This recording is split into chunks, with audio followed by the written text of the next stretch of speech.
Mon premier contact avec l'artémisia, suite à une crise de paludisme que je fais à Kinshasa, c'était un paludisme résistant, parce que j'avais déjà pris des antipaludéens, ça ne marchait pas.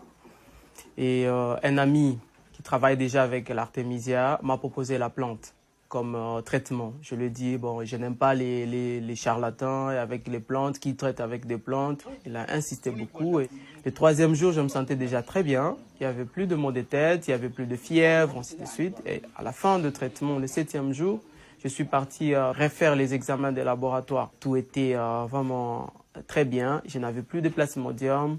Et voilà, et c'était mon premier contact avec la plante artémisia.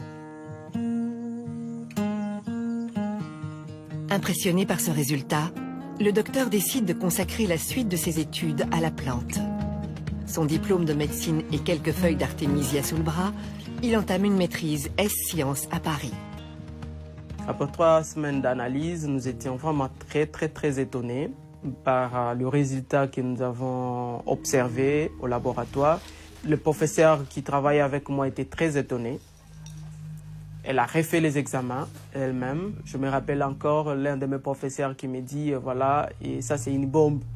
Et on ne peut pas que cette bombe puisse sauter dans notre laboratoire parce que juste les subventions des laboratoires proviennent de firmes pharmaceutiques. Et on a arrêté la recherche. On m'a même arraché mon cahier des laboratoires où il y avait des manipulations.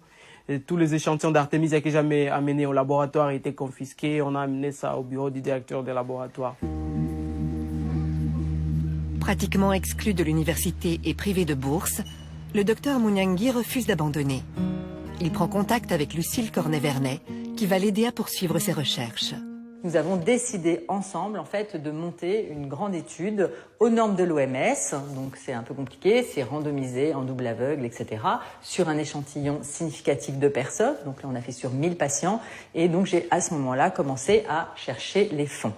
Donc ces études ont été financées en fait par des amis, par des fondations, par des entreprises, simplement parce qu'ils croient vraiment qu'une plante peut être la solution pour ce fléau apocalyptique qu'est le palu en Afrique.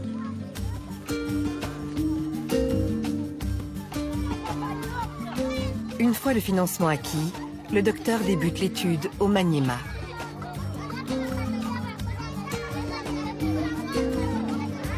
Mille patients porteurs du falciparum sont identifiés. 500 prendront de la tisane d'artémisia et un médicament placebo.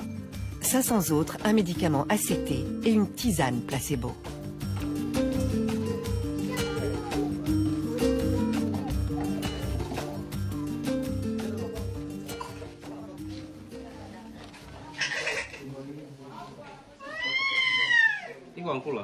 Le docteur Michel Idumbo est l'investigateur principal de l'étude.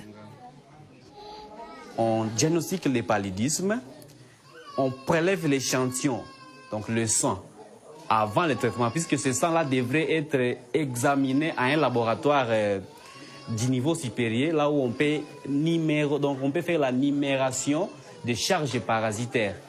Et à ce moment-là, on mettait de façon aveugle un groupe de malades sous la tisane et un autre groupe de malades sous les ACT.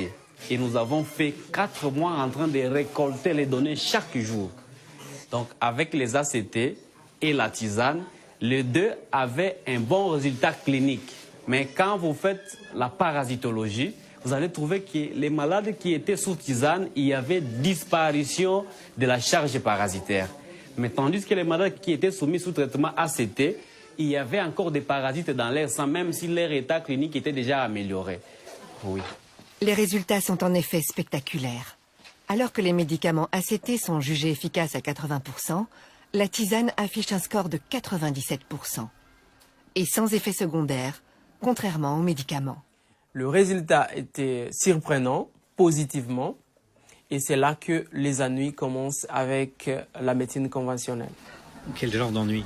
Le premier ennui, c'est l'interdiction. À la fin de l'étude, nous devions organiser une conférence.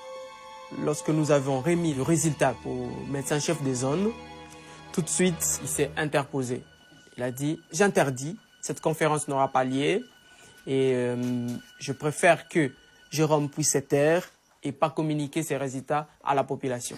Ils ont vu que la tisane avait un meilleur résultat que que les ACT et on nous a fait montrer que les différentes firmes pharmaceutiques risquent de couper leur appui.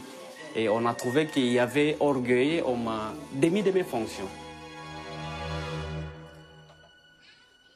À votre avis, d'où viennent ces ennuis? À mon avis, les ennuis viennent de firmes pharmaceutiques. Qu'est-ce qui vous permet de dire ça?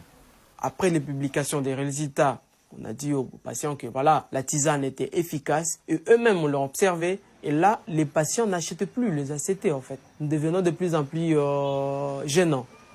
J'étais interpellé par un grand dépôt pharmaceutique à Kindu qui m'a dit mais nous avons les ACT, on n'arrive plus à les vendre vraiment à cause de votre étude. Et là, monsieur, vous êtes en train de piétiner sur nos business.